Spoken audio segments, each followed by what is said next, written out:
mas nós temos a fé para curar, para resolver o problema. Mas a pior coisa que nós herdamos, que nós já nascemos com esse problema, é a maldição do pecado.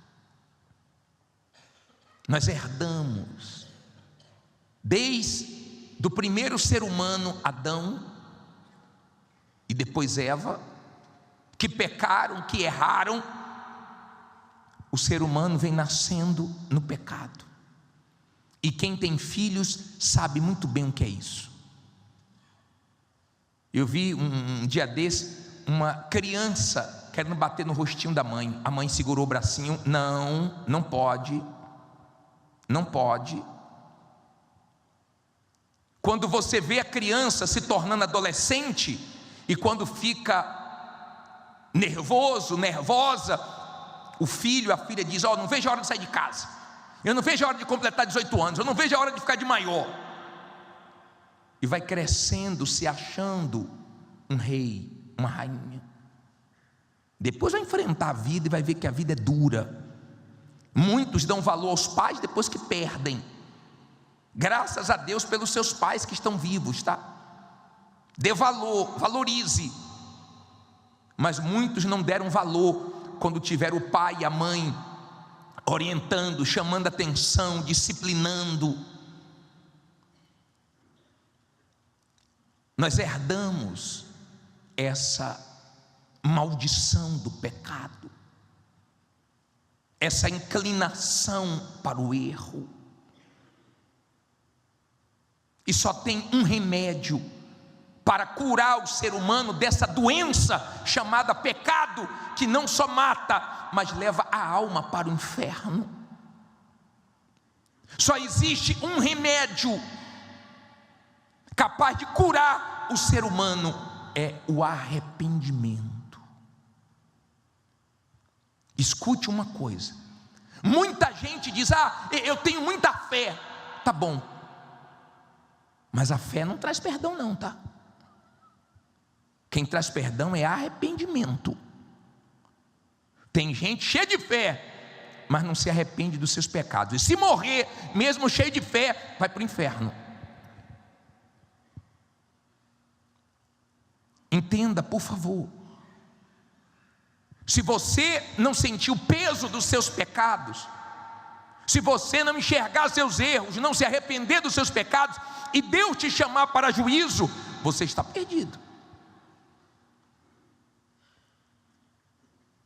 Se os seus pecados já foram perdoados, graças a Deus. Se você já se arrependeu dos seus pecados, louvado seja Deus por isso, porque Deus apaga todos os nossos pecados e traz refrigério para a nossa alma.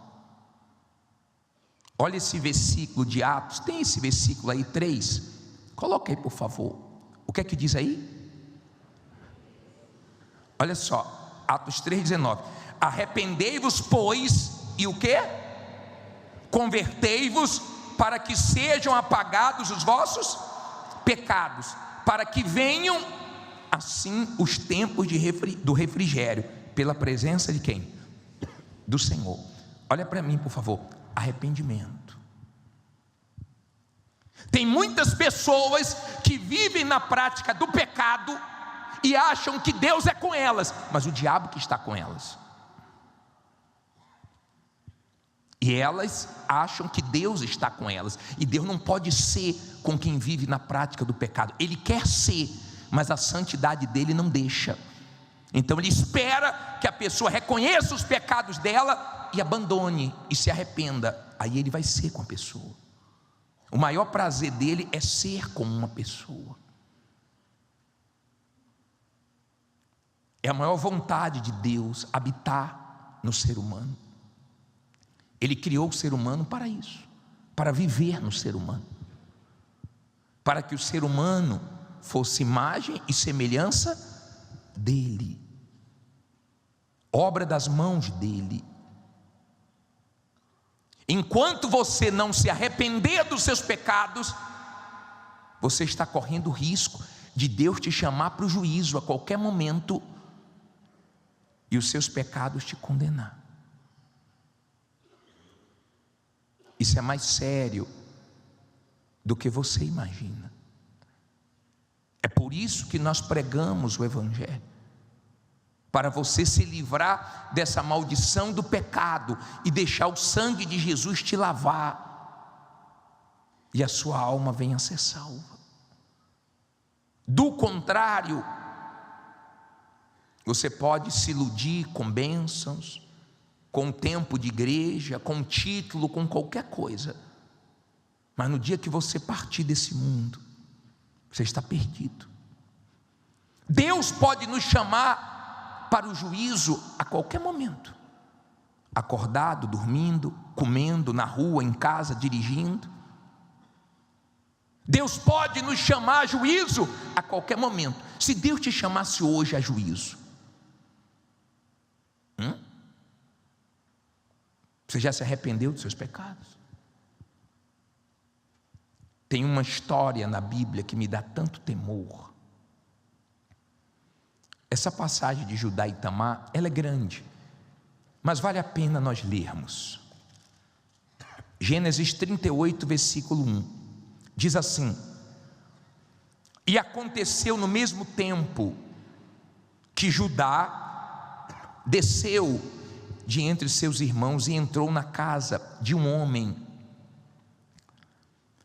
de Adulão, cujo nome era Ira, e viu Judá ali a filha de um homem cananeu, cujo nome era Sua, e tomou-a por mulher e a possuiu, e ela concebeu e deu à luz um filho, e chamou o seu nome Er. E tornou a conceber e deu à luz um filho, e ela o chamou o seu nome Onã. E continuou ainda e deu à luz um filho, e chamou o seu nome Sela. E Judá estava em Quezibe quando ela deu à luz. Judá, pois, tomou uma mulher para Er, o seu primogênito, e o seu nome era Tamar. Até aí você entendeu? A Bíblia diz que Judá, ele teve 3 filhos homens, 3 filhos, e quando o mais velho, primogênito, chegou a uma determinada idade, ele tomou uma mulher chamada Tamar para ser esposa do filho. E diz assim, versículo 7: porém, o primogênito de Judá era mau aos olhos do Senhor, por isso o Senhor o matou. Então disse Judá ao Onã, quer dizer, o segundo filho: toma a mulher do teu irmão e casa-te com ela, e suscita descendência a teu irmão. Era de costume fazer isso no passado. Onã, porém, soube que esta descendência não havia de ser para ele. E aconteceu que, quando possuía a mulher de seu irmão, derramava o sêmen na terra, para não dar descendência a seu irmão. E o que fazia era mal aos olhos de quem? Aos olhos do Senhor. Pelo que também fez o quê? O matou. Olha para mim, por favor. Tenha temor aos olhos do Senhor. Deus me vê na minha solidão. Deus te vê na sua solidão, nos seus momentos sozinhos. Deus vê se nos momentos que estamos sozinhos, nós nos inclinamos para o pecado, para a prostituição, para a pornografia, para os maus pensamentos, para as coisas erradas, ou se nós nos preocupamos em agradá-lo. Deus vê, Deus conhece. Lembra que nas cartas do Apocalipse, ele sempre se apresenta: eu conheço as tuas obras, eu conheço, para dar temor, como quem diz: não tente fingir, não tente mentir. Eu atendi um rapaz que veio aqui, e ele passou alguns minutos me contando uma história, que ele queria voltar para o estado dele, e ele contou uma história assim forte, que mexeu comigo. e falou: o senhor me ajuda na passagem? Eu falei: te ajudo, e dá um minutinho aqui. E pedi para que ele esperasse. E liguei para o vereador, para saber qual é o órgão que pode dar a passagem, ou se o vereador poderia dar passagem para ele, para ajudá-lo. E depois que eu resolvi, eu voltei e falei: olha, eu vou conseguir direitinho, o vereador tal vai ver para te colocar no ônibus direitinho, eu quero dinheiro. Falei: calma, você me contou uma história tão forte, eu estou dizendo que nós vamos resolver, vamos colocar você dentro do ônibus para você viajar. Não, eu quero dinheiro. Na verdade, toda aquela história era uma mentira para meter a mão em quê? No dinheiro. Queria usar drogas, beber, alguma coisa desse tipo. Mas recusou a passagem. Falei: rapaz, você falou para mim que você queria voltar para o estado, eu estou resolvendo o problema. Não, eu quero dinheiro. O senhor vai me ajudar ou não vai me ajudar? Falei: com dinheiro não, com a passagem sim. Mas se formos dar a passagem, nós vamos te colocar dentro do ônibus. No instante se transformou. Quer dizer, veio na mentira, veio querendo passar perna, como quem diz: vou dar uma chorada, que tem gente que sabe, até para quem chora, né? Sabia que tem gente que sabe chorar? Gente que conta uma história tão forte que comove todo mundo. É verdade. Um dia desse minha esposa foi no mercado, tinha uma senhora falando: por favor, compra aqui esse leite para mim, essa caixa de leite.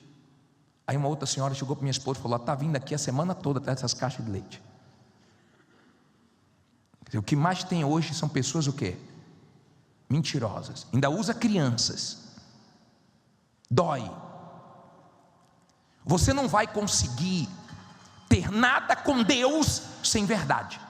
Você pode ser a pessoa mais suja, você pode ser um sem vergonha, você pode ser uma pessoa toda torta, você pode ser uma pessoa que viveu com a vida toda errada até hoje.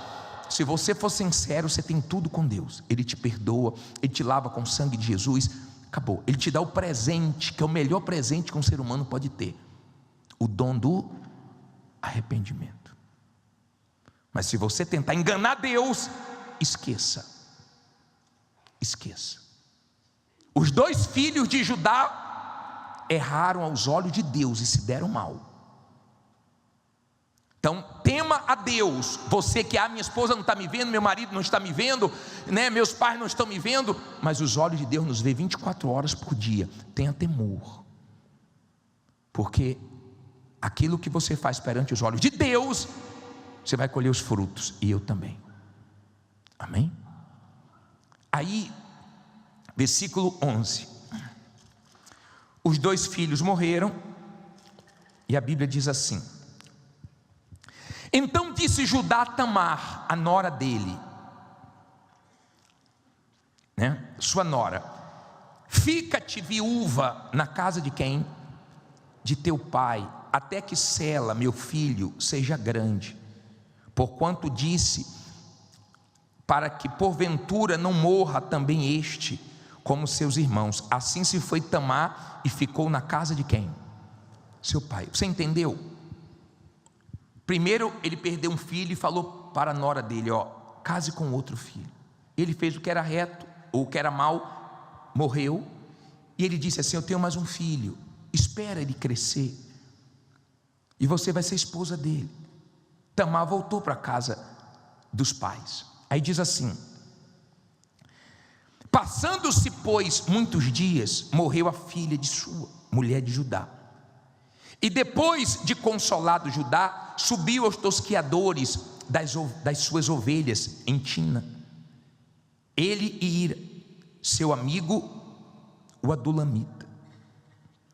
E deram aviso a Tamar, dizendo: eis que o teu sogro sobe a Tina, a tosquear as suas ovelhas. Então ela tirou de sobre si os vestidos da sua viuvez e cobriu-se com véu, envolveu-se e assentou-se à entrada das 2 fontes que estão no caminho de Tina, porque via que Sela já era grande e ela não lhe fora dada por mulher.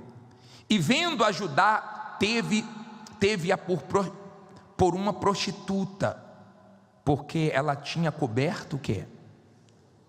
O seu rosto.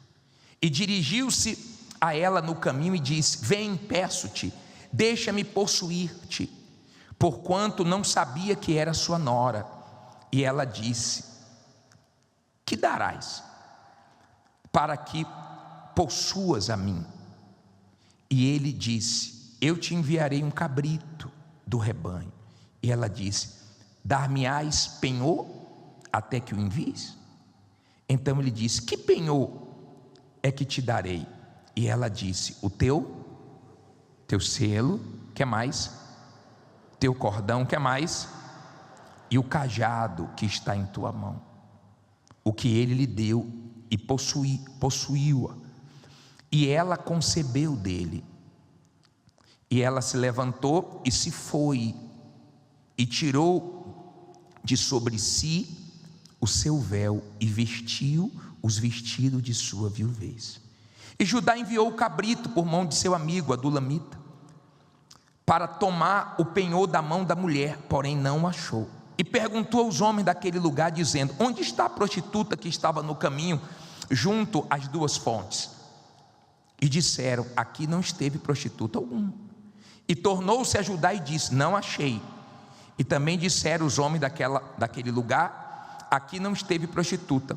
Então disse Judá: deixa ficar com o penhor, para que porventura não caiamos em desprezo.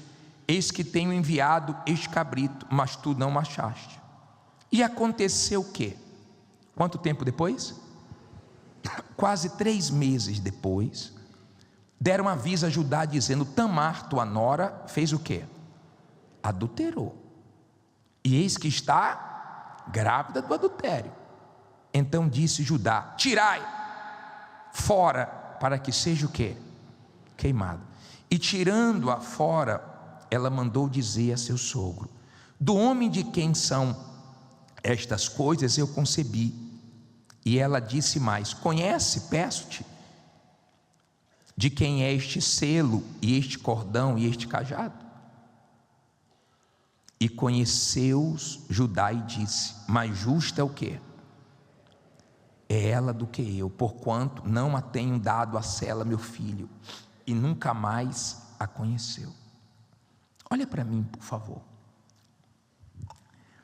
Ele deu a palavra à nora, que ficou viúva, que quando o filho mais novo, o terceiro, que estava vivo, completasse uma idade, ia dar para ela como marido.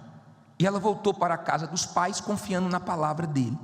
O tempo passou, ele não cumpriu a palavra, ela sabia que o filho já estava grande, e ela tomou conhecimento que ele ia passar por aquele lugar. Ela tirou a roupa de viuvez, colocou uma roupa de prostituta, e a prostituta, ela cobria o rosto, então ele não sabia quem era ela, e ela ficou bem no caminho esperando ele passar. Ele a convidou para se prostituir com ela, e ela disse: agora eu quero uma garantia, me dá a garantia. Não, eu vou te trazer um cabrito, não, mas eu quero algo para ficar comigo. E pegou essas 3 coisas e ficou com ela: o cordão, o selo e o cajado. E ele foi embora, depois voltou, mandou o amigo voltar, procurando, não achou ela, levou o cabrito, mas não achou, retornou, e a vida seguiu. O tempo passou, ele tomou conhecimento que Tamar estava grávida, e logo que julgar, porque nós somos bons para isso, julgar os outros. Temos dificuldade para reconhecer os nossos erros. Os nossos erros. E ele disse: tire ela para ser queimada aqui. Ela falou: beleza, pode me queimar. Eu só queria que antes de ser queimada, ele soubesse que a criança tem um pai, e o pai é o dono desse selo, desse cordão e desse cajado. E quando ele viu, ele ficou envergonhado e disse: ela é mais justa do que eu. Agora observe que Aquele momento foi o pior momento para Judá. O momento em que a máscara dele caiu. O momento onde o engano dele foi revelado. O momento em que ele foi desmascarado. E é justamente assim que o diabo trabalha. Ele espera a pessoa morrer no pecado para ele poder desmascarar a pessoa. Para que no momento do juízo o diabo se apresente e mostre as sujeiras. Tem um versículo em 1 Timóteo 5,14 que me dá, é 14 ou 24, deixa eu ver aqui. É esse aí, 24. Olha que passagem. Leia comigo aí. Leia com atenção. Os pecados de alguns homens são manifestos, precedendo o quê? O juízo. E em alguns manifestam-se depois. Eu estava na igreja, isso em 1997 ou 98, no interior da Bahia. E o pastor estava fazendo culto, e eu estava andando na parte de trás da igreja. Era tarde, quando um homem falou assim: pastor, e eu disse: pois não, que posso te ajudar? Ele falou assim: eu vim aqui fazer uma denúncia. Se vocês vão acreditar ou não, eu não sei, mas aquela obreira que está ali trabalhando no salão, ela caiu comigo. E ele disse que essa obreira teve contato sexual com ele. Eu falei: o senhor tem certeza do que o senhor está falando? Ele falou: tenho. O senhor pode perguntar para ela. Se ela não assumir, o senhor pode me colocar diante dela. E acabou o culto. Eu chamei a obreira. Obreira, você tem alguma coisa para me contar? Tem algum pecado escondido? Tem alguma coisa que você precisa de ajuda? Não, estou bem. Estou muito bem. Eu queria falar para a senhora que chegou uma denúncia. Uma pessoa chegou aqui dizendo que aconteceu um problema com a senhora, assim, assim, assim, assim. Foi fulano de tal, não foi? Uma pessoa assim, assim, assim. Sabia que ele queria me destruir. Eu falei assim: não, louve a Deus que ele veio aqui, porque o seu pecado está sendo trazido à tona antes do juízo. O pior é você ficar de obreira diante dos homens, está tudo direitinho, e no dia do juízo aparecer a sua sujeira. Está dando para você entender? Feliz, a pessoa deveria agradecer, porque veio à tona, porque ela deveria ter tido coragem, teve coragem para fazer besteira, tinha coragem também para confessar, para vomitar, para ficar limpo, e ela não teve, mas ele teve e queria se limpar. E ele não era da igreja universal, ele era de outra igreja evangélica. Ele falou: quero me limpar, se puder não ficar na frente dela, melhor, mas eu não queria esconder isso, eu queria consertar meu erro.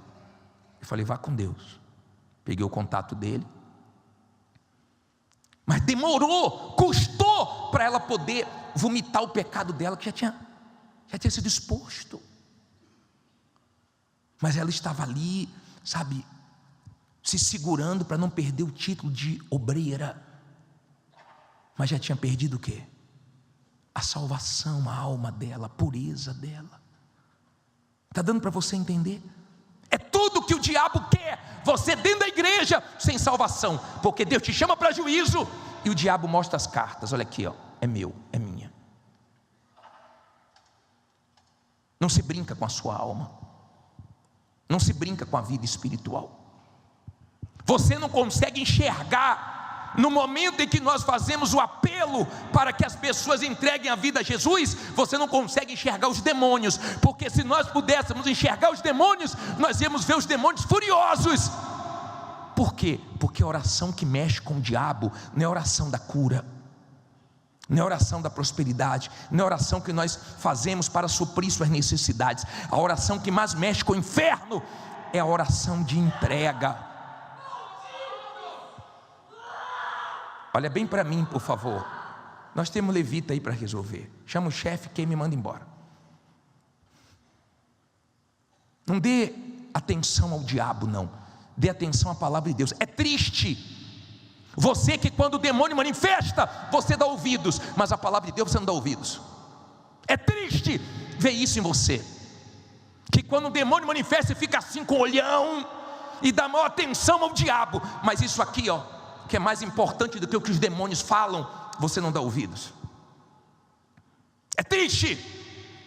Se nós pudéssemos enxergar o inferno na hora da entrega, você ia ver os demônios furiosos, porque ele não quer que você se limpe, que você seja salvo.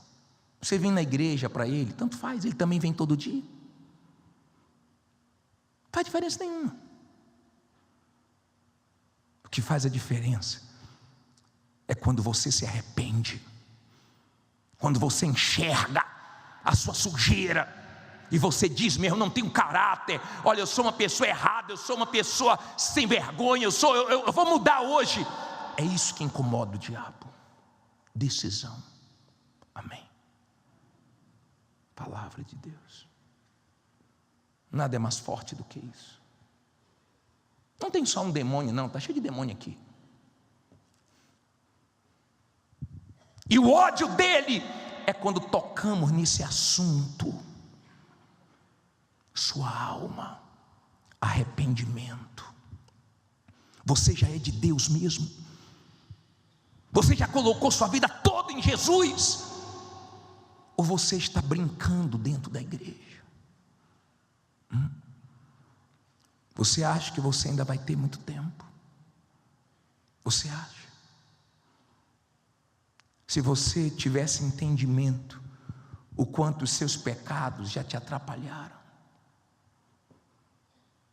o como eles te arrastam para longe de Deus, se você tivesse esse entendimento, você ia ter nojo dos seus pecados. Nojo dos seus pecados. E você ia a Jesus com humildade pedir perdão, pedir misericórdia. Nós vamos orar. Mais uma vez, o nosso Senhor Jesus tentando salvar. Mais uma vez, Ele tentando acordar, despertar. Ele conhece você. Você precisa se conhecer. Você tem que saber o que você quer. Se você quer o céu, se arrependa, se entregue, que você vai para o céu. Amém? Se você não quer o céu, então saia definido.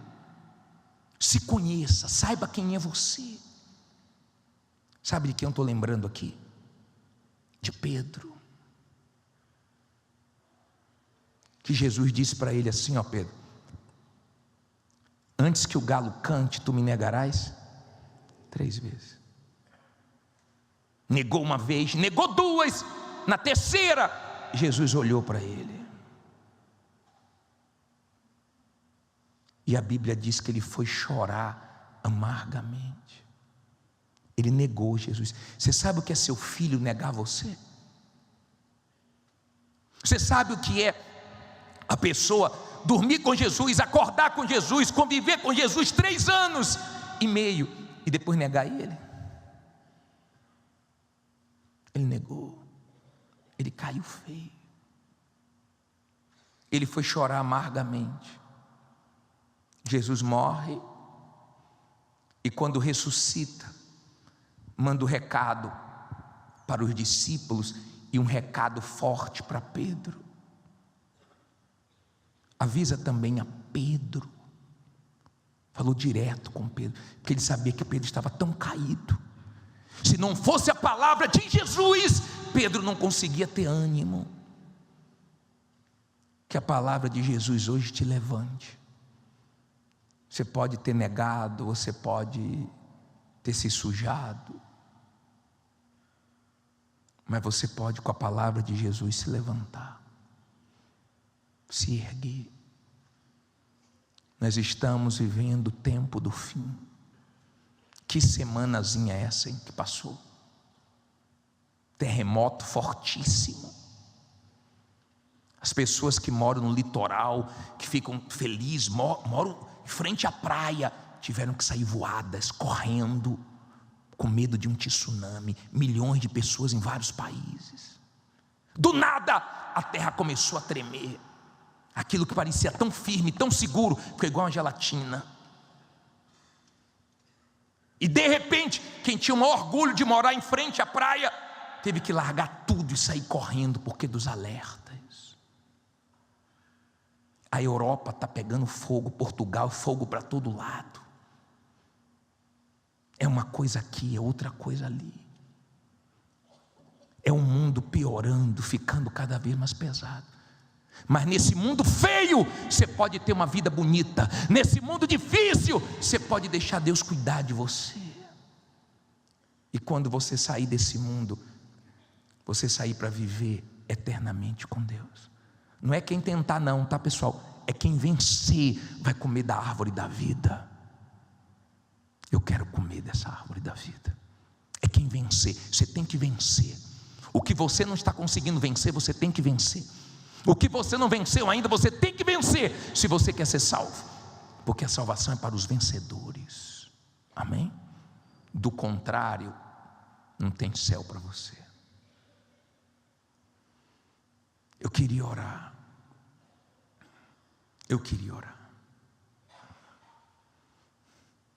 Se agora pudéssemos enxergar com os olhos espirituais, olha bem para mim agora.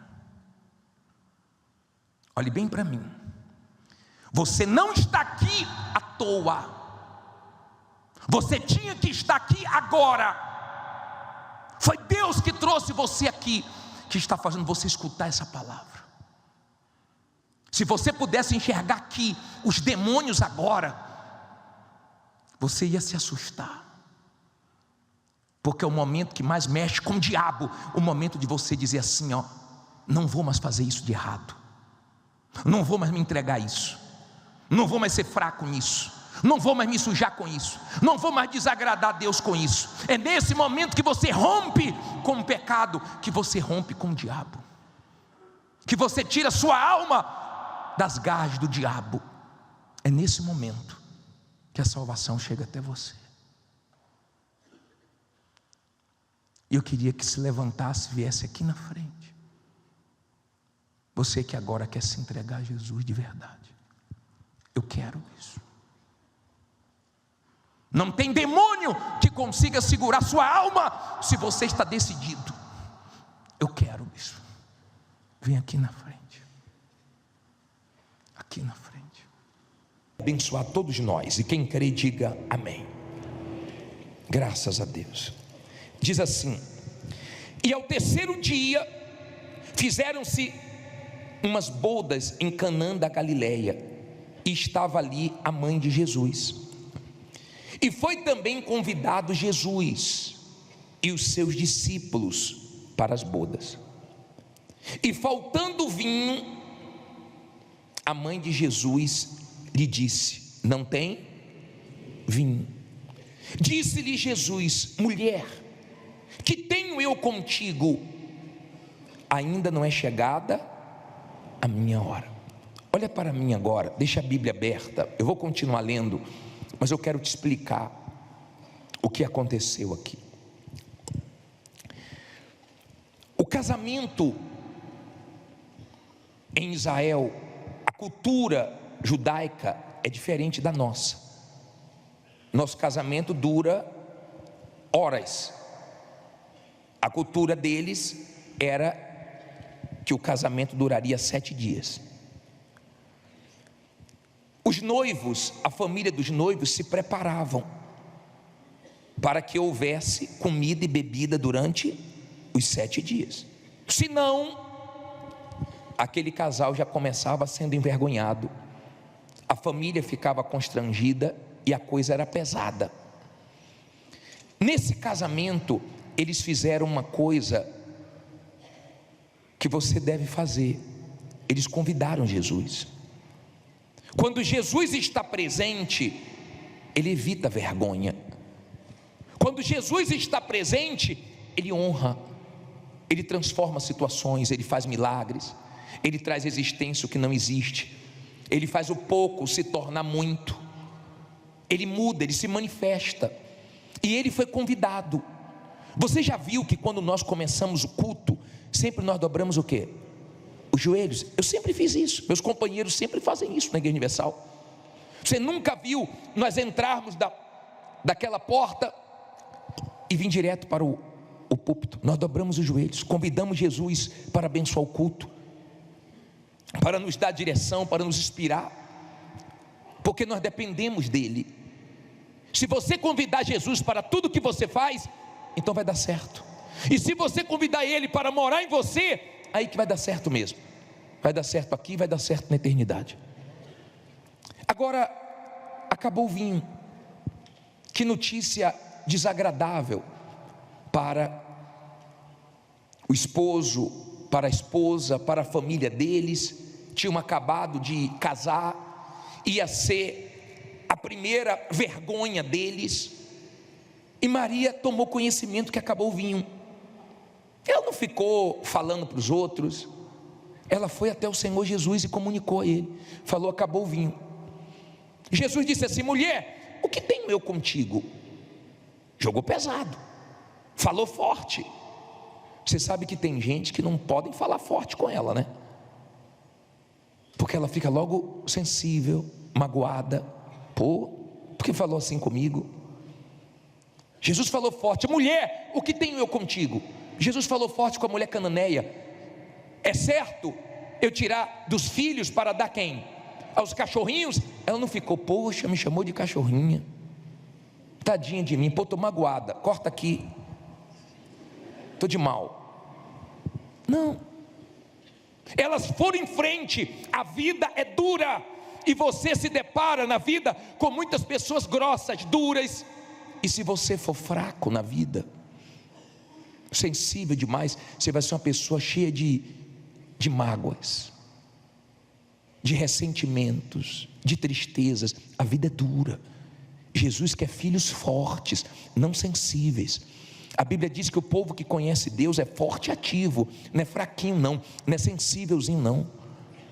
Não importa como falam com você, siga em frente. Jesus não disse que não ia fazer. Escute isso. Jesus disse assim: que tenho contigo, mulher. Olha o que ele disse aqui, ó, na parte B do versículo 4. Ainda não é chegada a minha hora. Olha para mim, por favor, psiu. Eu sei, e eu bato bem nessa tecla, que nós seres humanos queremos as coisas na nossa hora. Jesus não disse assim: eu não vou fazer nada. Ele disse: não é chegada a minha hora. Ele quis dizer o seguinte: espera que na hora certa eu vou fazer, vai chegar a hora. Maria, usando uma fé inteligente, olha o que ela disse no versículo 5. Sua mãe disse aos serventes: fazei tudo quanto ele vos disser. Sabe o que ela estava ensinando aqui? Obedeça a ele, que chega a hora do milagre. Obedeça a ele, que uma hora ele honra. Obedeça a ele, que vai chegar a sua hora. Ela não ficou desanimada, ela não ficou ansiosa, ela só falou para os serventes: ó, tudo que ele pedir, tudo que ele mandar, faça, só obedeça, não questione, só faça, obedeça o que ele mandar. Jesus não tinha feito milagre nenhum ainda, esse foi o primeiro milagre. Ali ele começou a fazer os milagres. De repente você não alcançou ainda o milagre de Deus, que ele começa a fazer milagres na sua vida hoje, ou a partir de hoje. Você comece a viver um tempo de milagres, que você comece a ver o sobrenatural, que você comece a ver Deus fazendo coisas que nunca fez na sua vida. E ele pediu para que os serventes, diz assim, versículo 6, e estavam ali postas 6 talhas de pedra para as purificações dos judeus, e em cada uma cabiam 2 ou 3 almudes. Disse-lhes Jesus, o que é que Jesus disse?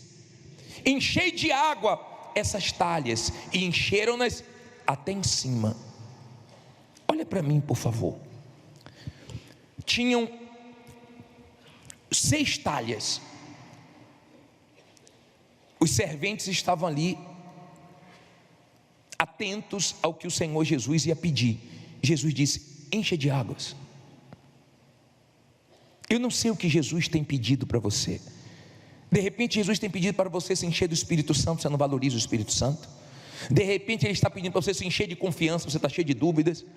De repente Ele tem pedido para você se encher de fé, e você está cheio de medo. O Senhor Jesus disse: enchei de águas. Era difícil para eles, mas eles foram lá, encheram as talhas. Tem momentos na nossa vida que são difíceis, são momentos pesados, onde você tem uma responsabilidade toda de uma casa, onde você tem que fazer várias funções, onde você não pode contar com ninguém. Tem momentos que são críticos, tem momentos que são pesados, que você tem que fazer bico, que você tem que correr de um lado, você tem que correr do outro, você tem que bater o escanteio, você tem que cabecear, é uma guerra. Mas esse momento passa, obedecendo a Deus, Ele muda a situação. Você não pode desanimar nesses momentos difíceis. Ele falou: encha a talha. As talhas, eles não ficaram, mas para quê? Eu vou colocar água? A gente está precisando de vinho. Jesus não disse: vai lá e pegue uvas. Não. Ele disse: encha de água. Eu sei o que eu estou fazendo. De repente você está aqui e sua vida está uma água. Não tem cheiro, não tem cor, não tem sabor. Você está vivendo uma vida aguada, uma vida difícil, um momento crítico. Mas o Deus que te trouxe aqui, Ele te trouxe para transformar a sua vida. Ele não trouxe você aqui para brincar com sua fé. Ele trouxe você aqui para transformar o que precisa ser transformado. E Ele tem poder para isso. Ele é Deus que transforma maldição em bênçãos, água em vinho. Ele é Deus. E eles pegaram a água e encheram aquelas talhas. Eles encheram, eles obedeceram. A hora chegou porque eles obedeceram. Se você continuar obedecendo a palavra de Deus, vai chegar a sua hora. Vai chegar a hora de você experimentar essa transformação. E Ele vai fazer de dentro para fora. Ele transformou no melhor vinho. Ele transforma o ser humano na melhor versão do ser humano. Porque Ele faz o ser humano nascer de novo. Ele faz o ser humano receber o Espírito Santo. Ele faz o ser humano ser dele. Ele não transforma para pior. O mal que transforma para pior, Ele transforma para melhor. Agora, olha que interessante. Parei no versículo 8. Diz assim: e disse-lhes: tirai agora e levai ao mestre-sala. E levaram. E logo que o mestre-sala provou a água feita vinho, lê alto agora, não sabendo de onde viera, sabem, olha só, que o sabiam os serventes que tinham tirado o que? Água. Chamou o mestre-sala ao esposo e disse-lhe: todo homem põe primeiro o vinho bom, e quando já tem bebido bem, então inferior, mas tu guardaste até agora o que? O bom vinho. Olha para mim, vamos aprender aqui uma coisa. Quando Ele transformou aquelas águas em vinho, Ele pediu para levar para o mestre-sala. O mestre-sala é que era especialista, que provava, que dava o ok, que dizia assim: ó, pode servir, tem qualidade, tem condições de servir nessa festa esse tipo de vinho. Quando ele provou, ele ficou sem entender, porque ele não sabia de onde tinha vindo aquele vinho. Quando Deus te abençoar, muitas pessoas vão ficar assim: mas como é que pode? Mas como é que aconteceu isso? Eu não entendo como é que ela está vendendo tanto, como é que está dando tão certo para ela. Eu não entendo como é que ela está agora subindo na vida. vão ficar sem entender, porque vai ser Deus que vai fazer. Ele não entendia o que eles tinham, o que Jesus tinha feito, porque a cultura, o costume deles era servir o bom vinho nos últimos dias, pegava o vinho inferior para terminar a festa sem faltar vinho. O melhor era no começo, não era no final. Mas Jesus estava ali e fez o melhor vinho aparecer. Eu creio, pessoal, que Jesus vai fazer aparecer o melhor nesse final de ano, nesses últimos meses do ano. Ele vai trazer o melhor. Ele sabe trazer o melhor. Ele tem poder para trazer o melhor. Ele tem poder para trazer os melhores clientes para você, os melhores negócios para você. Ele tem poder para fazer isso. Ele trouxe o melhor vinho e ficaram sem entender. Mas como? O mestre de sala falou: eu não estou entendendo. Você guardou o melhor e ele não fez uma multiplicação numa talha só não, num pouquinho de água só não. Ele não supriu só a necessidade não. Ele fez muito vinho. Ele fez para sobrar. Ele trouxe você aqui para te abençoar de uma maneira que você não vai ficar vivendo essa vida regradinha, contadinha, e não pode gastar nada mais. Isso eu não posso, que vai faltar no final do mês, não. Ele vai fazer sobrar. Diga, vai sobrar. Ele transformou a água em vinho, a ponto de sobrar, de acabar a preocupação com o vinho. Ia ter uma vergonha grande para aquele casal. Tem casais aqui que está uma guerra, mas Deus não vai deixar vocês serem envergonhados mais não. Em nome de Jesus, olha para o seu marido aí falando: não vamos ser mais envergonhados não. Olha para a sua esposa: Deus não vai deixar nós sermos envergonhados não, porque Deus trouxe você aqui para sobrar, para abençoar, para multiplicar, para transformar a situação. Amém? Aquele casal ia ficar envergonhado, já ia começar mal, mas Jesus apareceu ali. Jesus estava ali. Ele honrou a fé de Maria. Maria não falou: ó, eu vou fazer. Não, é Ele que faz. Obedeça a Ele. Quem faz não é a igreja, não é o bispo. Quem faz é Jesus. E se você obedecer a palavra de Jesus, Ele faz, porque Ele nunca falhou. E Ele falou: não entendo, vocês guardaram o melhor para o final? O melhor para o final? Nunca vi acontecer isso. Que no seu ramo, que onde você trabalha, aconteça com você o que não acontece com os outros. Que em nome de Jesus Deus faça isso. Olha só, para terminar, olha só, versículo 11, Jesus, o que é que diz aí? Principiou o quê? Assim os seus sinais em Canaã da Galileia, e manifestou-se a sua glória, e os seus discípulos o quê? Creram nele. Eu creio que Deus vai dar sinais na sua vida. Ele começou a dar sinais para que outras pessoas venham crer em Deus. Mateus chegou para um membro da igreja que era viciado e falou: você crê em Jesus? Ele falou: creio. Rapaz, você crê em Jesus? Você crê que Ele é Deus? Creio. E ele transforma água em vinho. Ele falou: nunca vi transformar água em vinho. Eu já li, mas ele transformou um viciado em uma outra pessoa que eu sou hoje. E aquele dinheiro que eu gastava em drogas, hoje eu gasto com a minha família. Hoje eu patrocino a obra de Deus. Amém? Deus quer fazer coisas na sua vida para que outros venham crer nele. E para outros crerem tem que ser sinais, tem que ser milagres, tem que ser transformações, tem que ser coisas grandes. E nós vamos clamar agora para que isso. Estamos aqui para desenvolver nossa salvação. Ajuda-nos, meu Pai. Em nome do Senhor Jesus eu te peço. Amém. Hoje eu quero falar sobre o temor e sobre a balança de Deus. O momento que Deus nos chama para juízo. E quando isso acontece, não dá tempo de absolutamente nada. Mas eu queria falar sobre você. Antes eu quero te ensinar uma coisa que está aqui em Mateus 8, 29, diz assim, vamos ler. Quem estiver com a Bíblia, acompanhe na Bíblia. Quem não estiver, dá uma olhadinha no telão e vamos juntos meditar.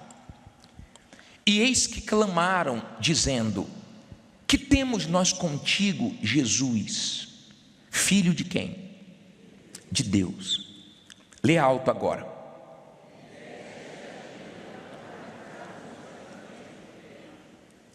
Quem falou isso? Os demônios, quando viram o Senhor Jesus. Eu já vi pessoas dizendo assim, bispo, perguntando assim, né? Eu já ouvi pessoas perguntando, bispo, por que Deus não acaba logo com o diabo? Por que Deus não destrói logo o diabo? Eu quero que você entenda que o diabo já foi julgado e condenado. Ele sabe que ele vai ser atormentado eternamente. Quando o Senhor Jesus veio a esse mundo e ele se deparou com os demônios falaram, vieste nos atormentar antes do tempo? Em outras palavras, eu sei que o que nos aguarda é tormento. Então, os demônios já estão julgados. Lúcifer quis ser mais do que Deus e se deu mal. Quem vai no caminho de Lúcifer, quem vai no caminho do orgulho, sempre se dá mal. Ele se deu mal. E os demônios que acompanharam ele também se deram mal, porque se rebelaram contra Deus. Por isso que a rebelião para Deus é pior do que a feitiçaria. É o pecado do diabo. Então eles se deram mal, estão no mundo, estão agindo no mundo por um tempo, mas eles sabem que tem pouco tempo aqui na terra, porque o fim está chegando. O fim está chegando. E o diabo sabe muito bem isso. Por mais que você conheça a Bíblia, por mais que eu conheça a Bíblia, o diabo conhece mais do que todos nós juntos. Ele não tem mais chances, ele não tem mais oportunidades. Ele sabe que ele vai ser atormentado pelos séculos dos séculos. Ele já sabe, e eles confessaram, vieste nos atormentar antes do tempo. Já começou, não é agora, é no final de tudo que nós vamos ser atormentados pelos séculos dos séculos. Era isso que os demônios estavam falando para o Senhor Jesus. Agora, a vontade de Deus não é que o ser humano vá para o inferno ser atormentado. O inferno é o lugar onde ele vai lançar toda a ira dele. É um lugar que não tem luz, que não tem alegria, que não tem paz, que não tem Deus. É um lugar de horror. Depois você lê Marcos 9, do 43 até o 48, você vai ver o Senhor Jesus pegando pesado e pedindo para sermos radicais.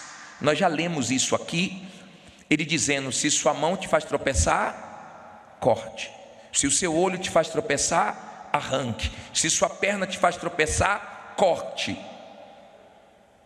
Ou seja, corte o que tiver que cortar da sua vida, mas não vá para esse lugar onde o fogo não se apaga e o bicho não morre. Isso me dá temor. Todos nós, acredito eu, que já experimentamos nos queimar alguma vez. Há quem tomou algo muito quente e queimou a língua. Doeu, não foi? Eu também, já queimei minha língua. Há quem já teve queimaduras no corpo. Se o fogo partir para cima de você, logo você se afasta. Você foge do fogo, porque a dor do fogo é insuportável. O fogo aqui nesse mundo, ele vem, mas ele apaga. Seja numa casa, seja numa floresta, seja em qualquer lugar, ele apaga. Mas lá o fogo não vai apagar. A dor é muito grande no inferno. Eu já falei que se nós fôssemos dar um pulinho lá de 10 segundos, não teríamos mais nenhuma resistência para com as coisas de Deus. Se esse mundo já está mal, e não é 1% do que é o inferno, imagine o que é do lado de lá. Imagine. Só que ele fala que o bicho não morre. Tem certos bichos, se tocar no seu corpo, você dá um pulo e mata logo. Lá não vai poder matar, vai ter que conviver com bicho, com fogo. Quem não gosta de barulho, se entrega a Jesus, porque lá vão ter gritos, choros, ranger de dentes, pelo século dos séculos. Entende porque Jesus era tão radical quando falava do inferno? Veja no que você está tocando de errado e pare. Está tocando em dinheiro sujo, está tocando na mulher dos outros, no homem dos outros, está tocando em algo desonesto, tire a mão, corte isso. Está olhando para onde não deve, para a vida dos outros, para a mulher dos outros, para o homem dos outros, está olhando para onde não deve, tire os olhos disso. Está indo para onde não deveria ir, pare de ir. Está andando com quem não deveria andar, se afaste, mas não vá para o inferno. Ele foi radical, ele pegou pesado, porque ele sabe o que é o inferno. Ele sabe e não quer que nenhum ser humano vá para lá. Repito, é o lugar aonde Deus vai despejar toda a sua ira. Então nunca mais as pessoas vão ver a natureza, a luz, nunca mais vai ter alegria, vai ter choro e ranger de dentes. Aí você diz assim: tá bom, mas a ira de Deus, e cadê o amor desse Deus? O amor desse Deus está em Jesus. O amor dele está em Jesus, que bebeu o cálice da ira de Deus, para nós bebermos o cálice da salvação. Como assim, bispo? Jesus sabia que o cálice que ele ia beber era doído, era de dor. Ele chegou a orar dizendo: Pai, se possível, passa de mim esse cálice, todavia seja feita a sua vontade. Ele aceitou beber esse cálice da ira de Deus, que foi levar todos os nossos pecados na cruz, para hoje podermos beber do cálice da salvação. Agora, eu quero que você entenda, nós estamos na fila da morte, certo? Cedo ou tarde chegará a minha hora, a sua hora. Agora, Deus é um Deus que avisa, que alerta, que exorta, que ensina, que tenta salvar. A ira só vem quando a pessoa abusa, extrapola, passa do limite, e o cálice da iniquidade dela transborda. Aí acabou para ela. Acabou. Quando chega a hora de Deus nos chamar a juízo, não tem mais o que fazer. Tem antes, não depois. Abra em Daniel 5,18.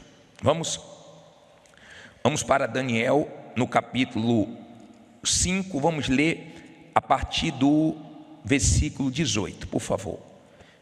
Daniel 5,18. Diz assim. Deixa eu ver aqui, peraí.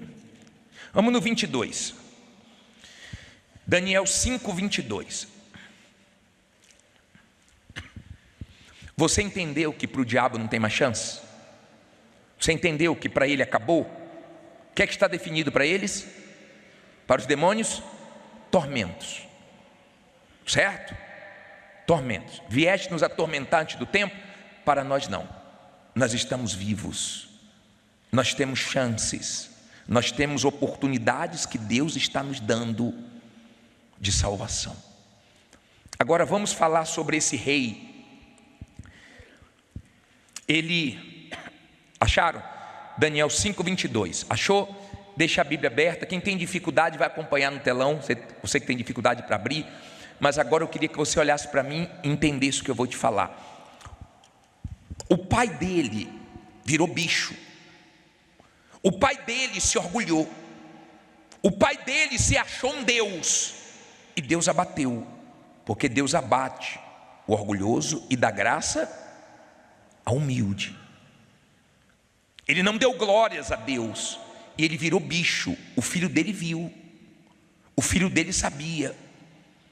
E um certo dia, o filho dele fez uma festa, passou do limite e mandou trazer os utensílios do templo para beber com os convidados. Ele não sabia que aquilo ali seria fatal para ele. Só que ele era rei. E ele pensou que porque era rei ele poderia fazer o que quisesse. Não importa o nosso título, não importa o tempo de igreja, não importa quem é. Nós colhemos o que plantamos. Se não tivermos temor, a conta vai chegar cedo ou tarde. E a conta chegou para Beltsazar. No meio da festa, a graça acabou. No meio da festa, uma mão escreveu na parede e deixou ele atormentado. E ninguém conseguia entender o que era aquilo. E mandaram chamar Daniel. E Daniel mostrou, revelou o que tinha acontecido. Aí diz assim no 22: E tu, Beltsazar, que és seu filho, não humilhaste o teu coração, ainda que soubesse tudo isto, e te levantaste contra o Senhor do céu, pois foram trazidos à tua presença os vasos da casa dele, e tu e teus senhores, as tuas mulheres e as tuas concubinas, bebestes vinho neles. Além disso, deste louvores aos deuses de prata, de ouro, de bronze, de ferro, de madeira e de pedra, que não veem, nem ouvem, nem sabem, mas a Deus, em cuja mão está a tua vida, e de quem são todos os teus caminhos, a Ele não glorificaste. Então dele foi enviada aquela parte da mão que escreveu este escrito. Este, pois, é o escrito que se escreveu: Mene, Mene, Tekel, Ufarsim. Esta é a interpretação daquilo. Mene, contou Deus o teu reino e fez o quê? E acabou. Tekel, pesado foste aonde? Na balança, e foste achado em falta. Pérez, dividido foi o teu reino e dado aos medos e aos persas. Então mandou Beltsazar que vestissem a Daniel de púrpura, a quem lhe pusessem uma cadeia de ouro ao pescoço, e proclamasse a respeito dele que havia de ser o terceiro no governo do seu reinado. Lê alto agora. Naquela noite foi morto Beltsazar, rei dos caldeus, e Dário o Medo ocupou o reino, sendo da idade de 62 anos. Olha para mim, por favor. Estava tudo bem, ele fazia uma festa, um banquete, ele estava se achando e passando do limite, e Deus olhando. Na hora que o cálice transbordou, Deus falou: acabou. Uma parede aparece, uma mão aparece na parede, escrevendo. E ele não sabia o que era aquilo. Daniel falou: olha, o significado disso é que Deus tirou o seu reino, acabou o seu reino, vai dar outro, acabou.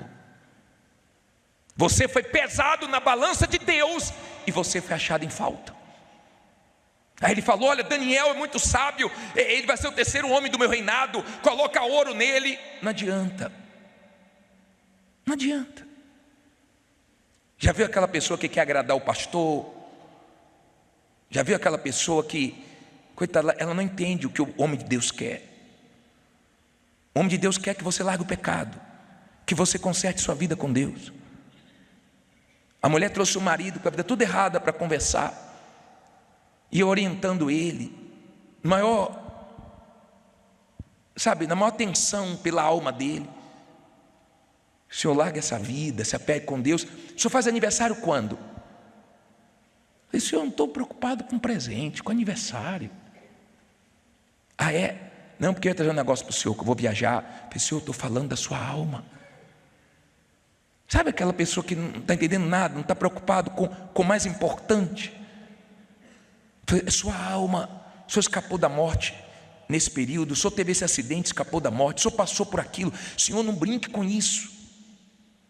Não brinque. Quando der eu vou vir, eu vou pegar para valer. Não é quando der, Senhor, é agora. Deus está te dando chances, mas não aproveitou. É triste isso. Depois que Deus chama para a balança, não adianta querer fazer nada. Zero. Depois que Deus chama para a balança, é juízo. Deus falou: você já foi pesado, está em falta. Isso é para nós colocarmos a barba de molho e pensarmos: eu estou em falta em quê com Deus? Eu estou em falta em quê? O que é que eu preciso arrumar na minha vida? Eu estou em falta com quê? Para que eu resolva logo isso aí. Não é nem hoje, mas agora. Eu não sou dono do tempo. Eu não sei o meu tempo. O tempo que me resta, o tempo que eu ainda tenho. Eu não sei o tempo que você ainda tem. Mas eu sei de uma coisa: cedo ou tarde ele vai acabar. E se formos pesados na balança de Deus e achados em falta, é juízo, é tormento eterno. Você já foi atormentado por demônios? Você já teve perturbações? É bom? É horrível. Só quem já foi atormentado por demônios sabe o que é.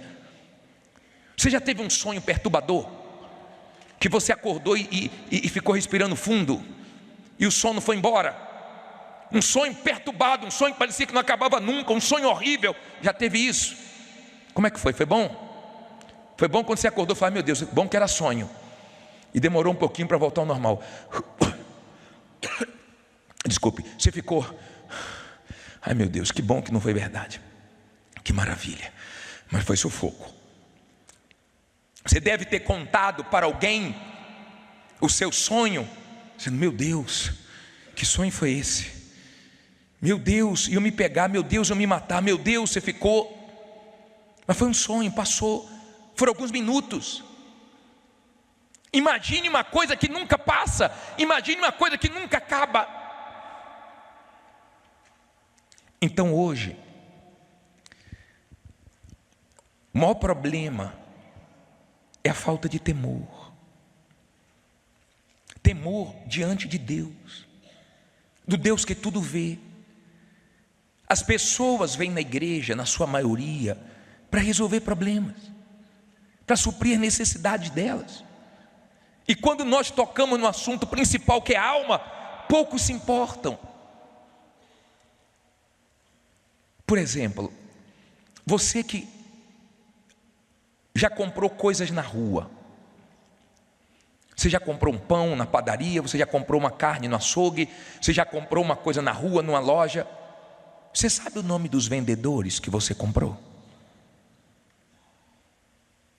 Você não sabe, porque você não estava interessado em conhecer eles.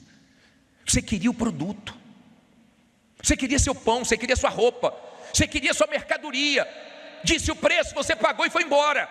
Mas isso não funciona com Deus. Quando você lê o Salmo 91, e ele anunciando a salvação, ele mostraria a minha salvação, antes ele fala: porque conheces o meu nome.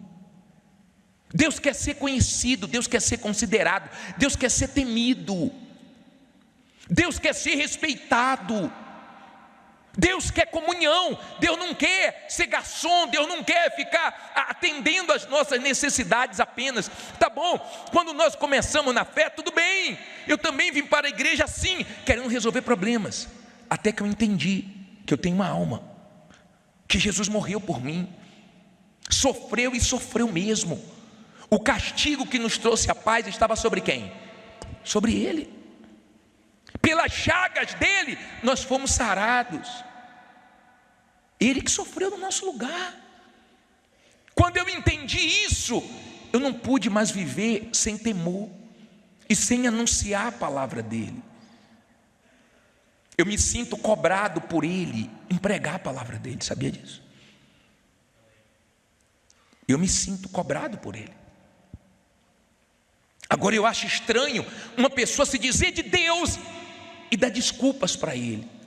Eu não tenho tempo. Não, mentira, porque você trabalha com pessoas, você estuda com pessoas, você mora num prédio onde tem pessoas, você mora numa rua onde tem pessoas, você não fala dele, porque ele não é a sua prioridade, porque sua alma ainda não está salva, porque o dia que estiver salva, você vai falar para ele de todo mundo.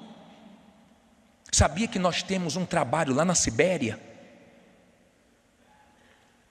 um dos lugares mais frios do mundo, não tem pastor, mas uma mulher que se converteu foi para lá, e todo domingo ela pega, evangeliza e leva 150 pessoas para um lugar e liga a transmissão para assistir o culto pela transmissão. 150 pessoas, uma mulher na Sibéria. Você falou de Jesus para alguém essa semana? Você ganhou alguma alma esse ano? Você traz pessoas para Deus? Você aproveita as oportunidades que você tem e você semeia a palavra de Deus?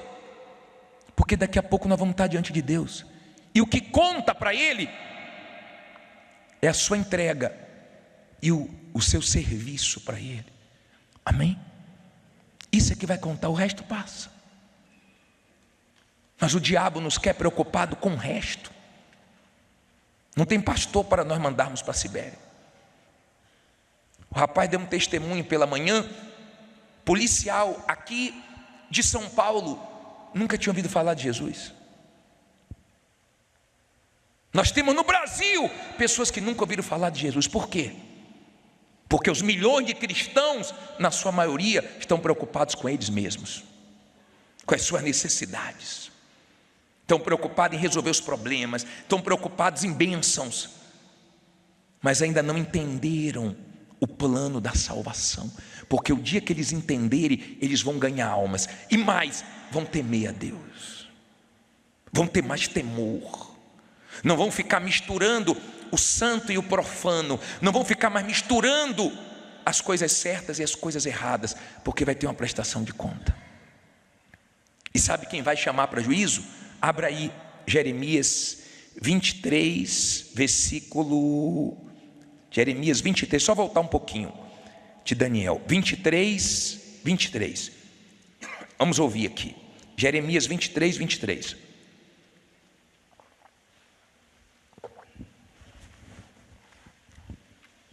Acharam? Jeremias 23.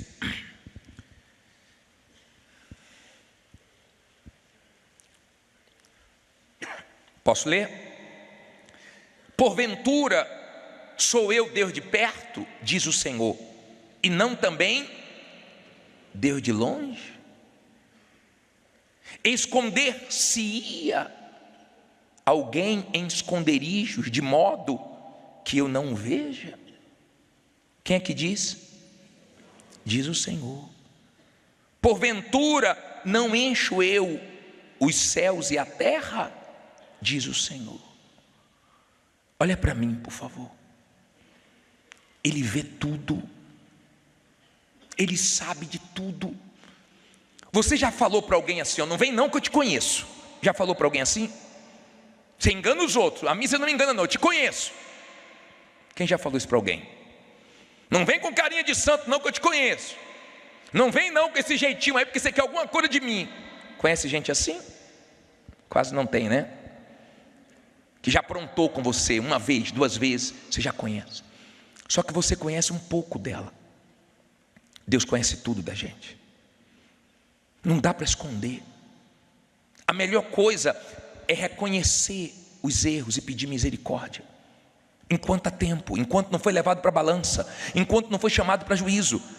Porque na hora que chegar o momento da prestação de conta, não vai dar tempo para nada. Se Belsassar estivesse se consertado antes, tinha se dado bem. Não se consertou e se deu mal. Todos que não se consertaram e foram chamados a juízo, se deram mal. Não vai ser eu, não vai ser você que vamos nos dar bem. Antes do juízo, perfeito. Depois, não dá. Ele vê. Ele sabe o que eu faço e por que eu faço. Ele sabe o que eu não fiz e por que eu não fiz. Ele sabe, Ele conhece. É isso que me dá temor. O maior problema no meio dos cristãos é a falta de temor. Tem temor? Então tem respeito a Deus. Se leva a sério. Se está errado, confessa. Se está sujo, se limpa. Se caiu, abre o jogo. Não é orgulhoso, não fica querendo mostrar que está bem. Tem gente, quando nós chamamos assim, você que está com a vida errada, venha se consertar. Gente que está com a vida errada e não se conserta não. E ela fica no lugar, não vou não, porque se eu for vão ficar olhando, vão ficar dizendo, olha, esse fulano está com a vida errada. O que você tem a ver com os outros? Eu já vi pessoas que tinham demônios e na adoração ficava com medo de manifestar, porque os outros iam olhar. Aí quando acabava o culto, bispo, faz uma oração que eu tenho um negócio aqui. Já me pediram, o senhor faz na salinha, bispo, para ninguém ver. E eu já manifestei na frente de todo mundo. E me libertei, estou aqui. Porque o meu Senhor Jesus se expôs também, porque eu não posso me expor. Se minha vida vai mudar. Mas é o orgulho. Não vou não, porque, não vou não, eu tenho um tempo de igreja, é porque eu sou fulano, beltrano, eu tenho um tempo, tenho um título. Daniel falou, ele tirou o seu reino, acabou. Você brincou demais, você passou do limite, acabou. Deus tem a misericórdia da gente. Eu não quero que você melhore.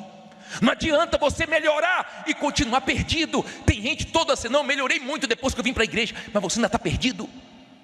Ou você já se entregou, ou você já sepultou a velha criatura. Vai ter batismo hoje. Quando acabar o culto, eu vou estar te esperando dentro do batistério hoje. Abre essa parte aqui para mim, por favor. Abre aqui o batistério. Eu vou estar aqui dentro, esperando você que quer morrer para o mundo, mas nascer para Deus.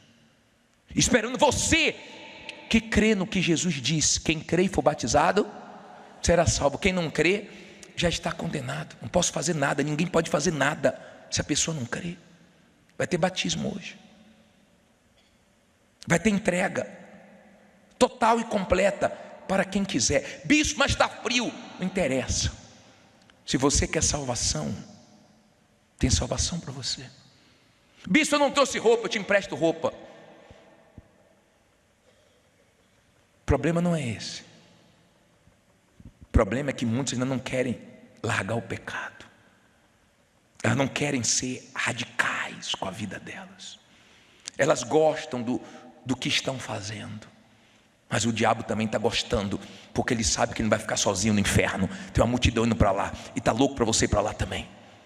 Ser queimado como ele, atormentado como ele, será. Viver no meio dos bichos como ele, enquanto Deus tem o céu para a gente. Quando eu chegar no céu, sabe quem é que eu quero ver?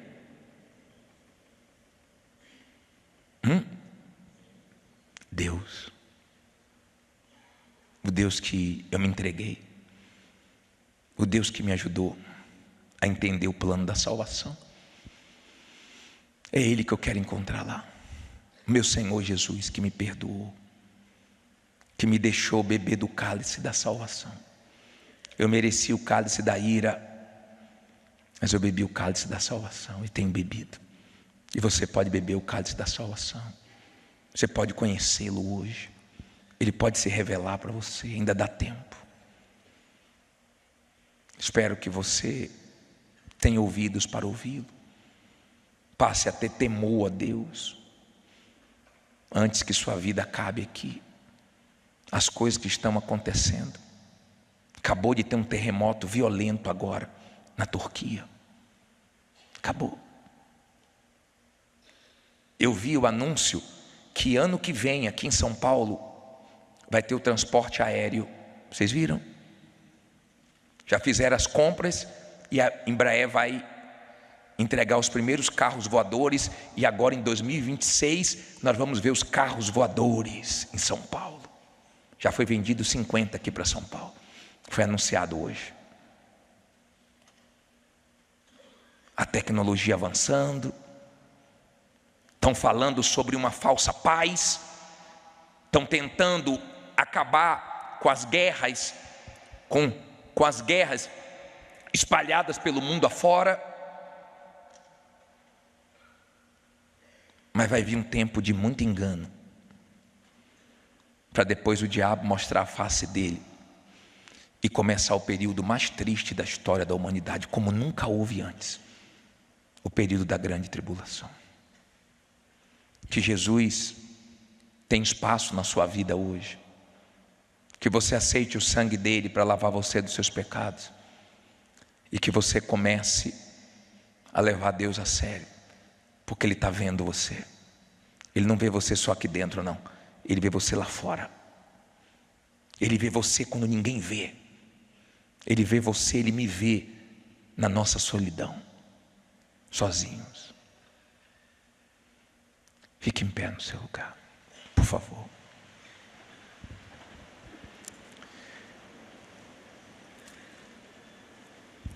Na frente da sua cadeira tem a Santa Ceia.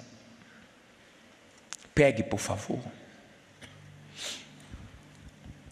Segure na sua mão a Santa Ceia.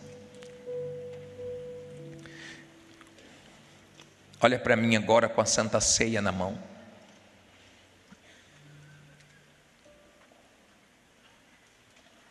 Você pode vir aqui como se vai no mercado. Me dá uma carne, uma fruta aí. Você pode vir aqui como se vai numa padaria, me dá um pão aí, no açougue, me dá 1 quilo de carne aí, e não conhece o nome de ninguém ali. Mas você pode conhecer hoje o nome de Jesus, o seu Salvador. Esse é o amor desse Deus que deu a vida por nós, que está te avisando. Eu tenho uma balança. Vai chegar a hora, o dia vai chegar. Vai chegar a sua hora.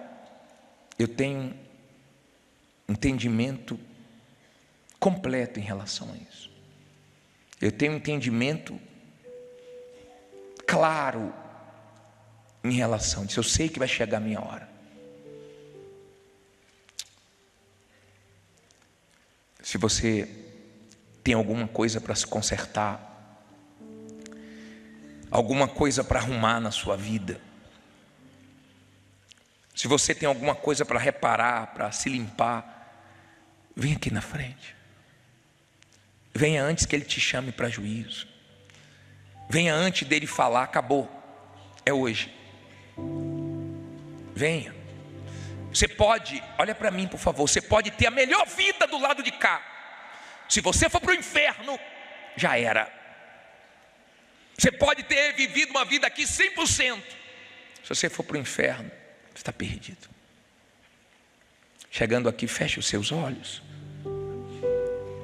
e faça dessa canção a sua oração.